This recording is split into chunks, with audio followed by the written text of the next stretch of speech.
अभी हमारी उपस्थिति पटना के गांधी मैदान में है। सामने आपको छात्र नेता दिलीप कुमार दिखाई दे रहे थे अभी थोड़ा देर पहले, जो नई शिक्षक नियमावली को लेकर छात्र हित की बात करते हैं, हमेशा शिक्षा हित की बात करते हैं। और इन सारी मुद्दों पर हमारे साथ पटना के ही एक रंजीत कुमार इनका नाम है। सबसे पहले आपका स्वागत है। हाँ, पहले तो मैं बहुत बहुत धन्यवाद आपको कहना चाहूँगा। साथ साथ जो आपके इस सब तक चैनल के जितने भी आपके जो दर्शकगण हैं उनको मैं नमस्कार कहूँगा और आपको बहुत धन्यवाद करना चाहूँगा क्योंकि आप मुझे अपने विचार रखने का मुझे आपने मौका प्रदान किया है करके। मैं जानना चाहूँगा कि शिक्षक नियमावली जो आई है 6 to 8 के लिए,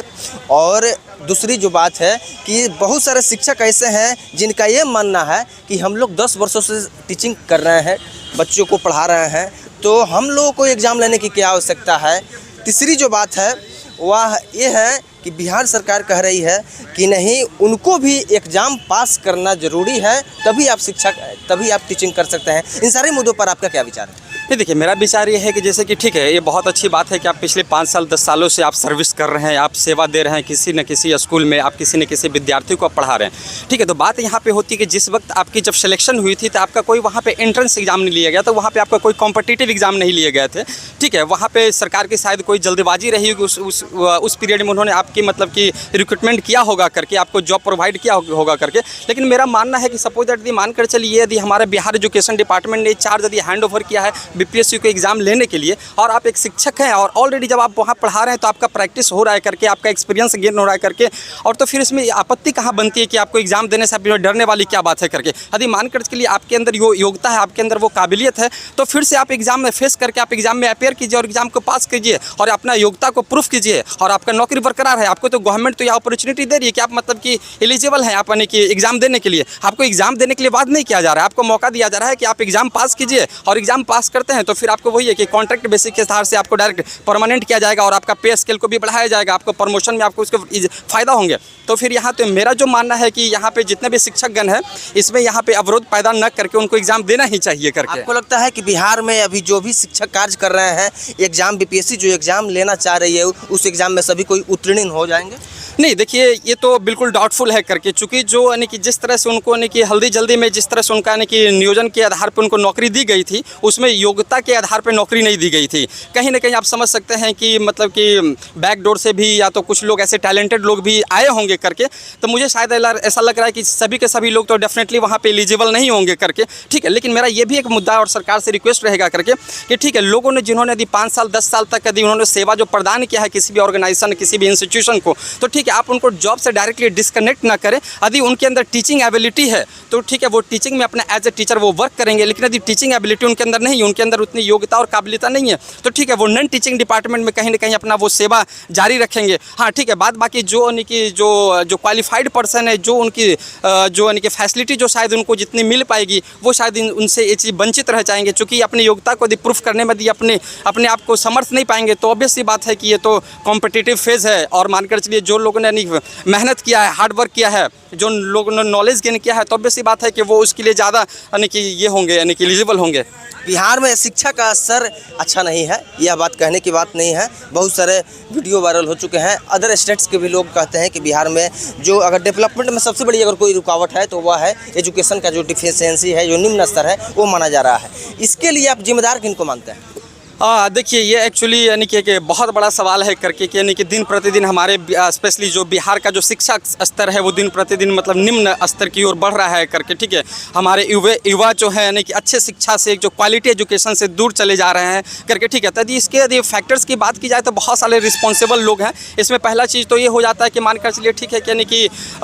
हमारा जो बिहार एजुकेशन डिपार्टमेंट है उसके लिए हम ज़्यादा रिस्पॉन्सिबल बनाएंगे, क्योंकि सिस्टम उनके हाथ में है, रूल रेगुलेशन उनके हाथ में है करके। दूसरी बात है कि जिससे मान कर जो शिक्षक के अधिक बच्चों को पढ़ाने के लिए आ रहे हैं, जो क्वालिटी एजुकेशन देने के लिए आ रहे हैं, तो जिस पर्सन को हमने हायर किया है क्वालिटी एजुकेशन देने के लिए हायर किया है, तो डिपेंड करता है कि सबसे पहले वो खुद कितने क्वालिफाइड हैं। वो कितने क्वालिफाइड है। यदि उनके पास एक अच्छी शिक्षा है तभी वो क्या कर सकते हैं कि यानी कि वो एक अच्छा शिक्षा प्रदान कर सकते हैं। इसे कहने के उदाहरण के तौर पे है कि मानकर चलिए कि एक गृहिणी यदि वो अच्छा खाना बनाएगी तभी वो एक अच्छा खाना परोस पाएगी गेस्ट को। तो ही बात है कि उस तरह यदि हमारे एक अच्छे टीचर यदि उनके पास नॉलेज है, उनके पास स्किल रहेगा, तभी वो चीज़ को क्या करेंगे, स्टूडेंट के बीच में परोस पाएंगे, क्लास में वो चीज़ को दे पाएंगे। लेकिन यदि मानकर चलिए वो खुद यदि उतने क्वालिफाइड नहीं है, उनके अंदर एजुकेशन लेवल उनकी अच्छी नहीं है, तो वो चीज़ को कैसे डिलीवर कर पाएंगे और बच्चा उन चीज़ को कैसे हासिल कर पाएगा। तो सबसे बड़ी बात है कि एजुकेशन डिपार्टमेंट को ये चीज़ चाहिए कि सही तरीके से कॉम्पिटिटिव एग्जाम ले करके एक वेल क्वालिफाइड और ट्रेंड टीचर को ही मतलब कि रिक्रूटमेंट होनी चाहिए करके। दूसरा क्या है कि जैसे मानकर चलिए जो बेसिक फैसिलिटी है, जैसे कि मानकर चलिए सरकार के लिए कि मतलब कि जो प्रैक्टिकल क्लासेस होने चाहिए, कंप्यूटर लैब होने चाहिए करके, या तो फिर मतलब कि बच्चों के बीच में कैसे मतलब कि जो कुछ यानी प्रोजेक्ट वर्क वगैरह ये सब चीज़ें लानी चाहिए, और जो प्रैक्टिकल चीज़ों को कैसे बढ़ावा दिया जा सकता है, जो यानी कि जो टीचर का जो वे ऑफ टीचिंग है वो कैसे उसको इंटरेस्टिंग और क्रिएटिव बनाया जा सकता है, और ये सब चीज़ें होंगे। दूसरी चीज़ है कि मानकर चलिए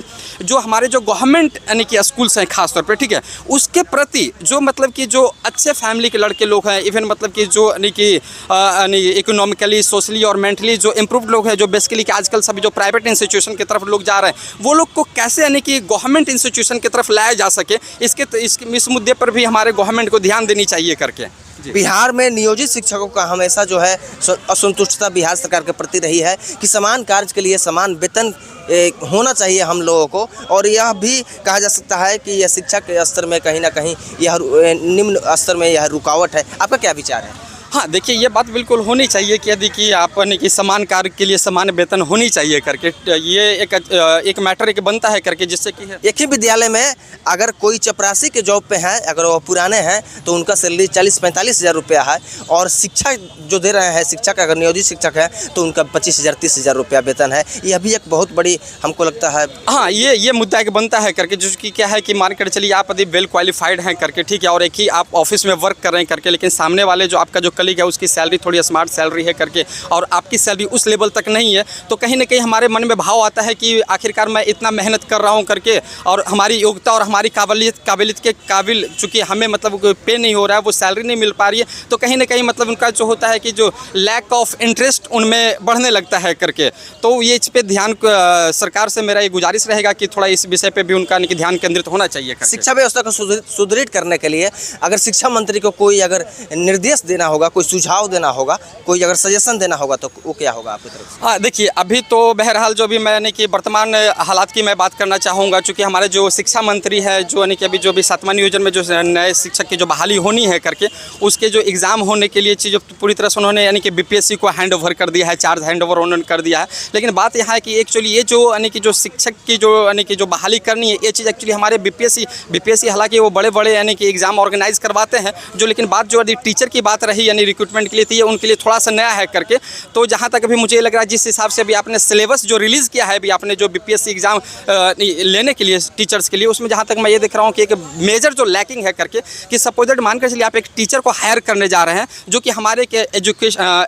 एजुकेशन सिस्टम का पार्ट बनने जा रहा है, उसके लिए बजाबता ने बहुत अच्छी है कि हमारे यहाँ क्या है यानी कि बीएड यानी कि बीएड का डिग्री होता है हमारे टीचर के पास में, ठीक है। वहाँ पे जो बीएड के जो स्टूडेंट होते हैं वो अपना पूरा यानी कि 2 साल वक्त देते हैं, 2 साल वक्त साथ के देने के साथ साथ वो अपना एनर्जी लेवल देते हैं, साथ साथ क्या है अपना वो मनी इन्वेस्ट करते हैं, साथ साथ वहाँ से कहीं ना कहीं अच्छे इंस्टीट्यूशन ऑर्गेनाइजेशन से अपना नॉलेज को इन्हेंस करते हैं, ताकि क्या है कि जो कि जैसे कि चाइल्ड साइकोलॉजी क्या है करके, पैडागॉगी क्या है, बाकी बहुत ऐसी चीज़ें हैं कि जैसे किस तरह से स्टूडेंट को क्रिएटिव तरीके से पढ़ाया जा सके और स्टूडेंट के बीच में इंटरेस्ट को क्रिएट किया जा सके, ताकि बच्चे के बीच में और जो एजुकेशन और बच्चे के बीच में जो है कि इंटरेस्ट और कनेक्टिविटी बने रही। लेकिन सवाल यहाँ पे ये खड़ा होता है कि यदि आप मानकर चलिए एलिजिबिलिटी क्राइटेरिया आप रखते हो कि एज ए टीचर बनने के लिए आपको एक बीएड की डिग्री होनी कंपलसरी है, दैट इज़ वेरी गुड, वो अच्छी चीज़ है। लेकिन यदि मानकर चलो आप कि जब बीएड टीचर को जब एज ए टीचर जब आप हायर कर रहे हो, तो उसका जो मेन जो कोर सब्जेक्ट है, उसका जो टेक्निकल सब्जेक्ट है, जो यानी आपका पैडागॉगी हो गया और आपका जो चाइल्ड साइकोलॉजी हुआ, वो आपके जो बीपीएससी ने उसको एज ए सिलेबस में कंसीडर ही नहीं किया है। कि जो जनरली जो यानी केंद्रीय विद्यालय के एग्जाम में होता है, या तो आपका उत्तर प्रदेश का जो सुपर टेट एग्जाम होता है, उसमें यानी कि चाइल्ड साइकोलॉजी और आपका पैडागॉगी से और आई थिंक 30 मार्क्स के आसपास के क्वेश्चन बनते हैं, वो चीज़ तो आपने रखा ही नहीं है करके। यानी टीचर्स को करना है कोर्स बीएड का, और एग्जाम जो देना है बीपीएससी जो एग्जाम ले रही है उसमें बीएड के जो है सिलेबस उसमें है ही नहीं। हाँ जी, बिल्कुल ये बात सत्य है कि ये मतलब वहाँ पे जो बीएड का जो सिलेबस जो बनना चाहिए वहाँ पे वो बन ही नहीं रहा करके, तो कह सकते हैं ये तो एक टीचर के लिए एग्जाम नहीं है, स्पेशली एक टीचर के लिए एग्जाम नहीं है, तो जस्ट लाइक एक जनरल कॉम्पिटिशन एग्जाम हो गया करके। तो फिर वहाँ पे तो ये भी यदि मानकर चलिए आप प्रॉपर एक सिलेबस प्रोवाइड नहीं कर रहे हो, तब तो फिर यहाँ पे ये भी क्राइटेरिया रखना कहीं से उचित नहीं बनता है कि आप बीएड डिग्री होना ही कंपलसरी क्यों है। तब तो फिर आप एक जो ओपन कैटेगरी रख दो for this this is eligible for each and everyone, like जैसे BSc, MSc, BTech, MTech, MBBS, whatever, जो कोई भी आदमी है, एमबीए होल्डर, जो कोई भी इंटरेस्टेड है वो भी दे सकते हैं एग्जाम में। फिर वहाँ पे तो बीएड की बात ही नहीं बनती, जब आप उससे सिलेबस ही में आप उसको कंसीडर नहीं कर रहे हो, आप उससे रिलेटेड आप क्वेश्चन ही पूछ नहीं रहे हो, तो फिर यहाँ पे मतलब बीएड तो एक जस्ट कह सकते हैं कि यानी कि जस्ट लाइक एक कहने की जैसी चीज़ें हो गई, बातें हो गई जी। मेरा जो क्वेश्चन था वह सुझाव आपको देना था शिक्षा मंत्री को कि क्या होना चाहिए। हाँ, मेरा सुझाव अभी यानी कि वर्तमान से हालात में यही है कि मतलब कि यहाँ पे सिलेबस में यानी कि जो अभी जो बीपीएससी ने जो सिलेबस रिलीज किया है, यदि वहाँ पे यदि पॉसिबिलिटी बनती है तो नहीं जो बीएड से रिलेटेड जो क्वेश्चन है यानी पैडागोगी और चाइल्ड साइकोलॉजी से, वो डेफिनेटली उसमें ऐड ऑन करना चाहिए, यानी संशोधन करने की आवश्यकता है। हाँ जी। जो सिलेबस अभी होना है बीपीएससी जो अभी एग्जाम लेने वाली है। हाँ जी बिल्कुल, उसमें यदि ऐसा हो तो बहुत अच्छी बात है, संशोधन करके इसको ऐड ऑन करना चाहिए जी। इन तमाम मुद्दों पर आप क्या सोचते हैं, अपनी प्रतिक्रिया कमेंट्स में जरूर बताइएगा और मिलते हैं आप लोगों से अगले वीडियो में। जय हिंद।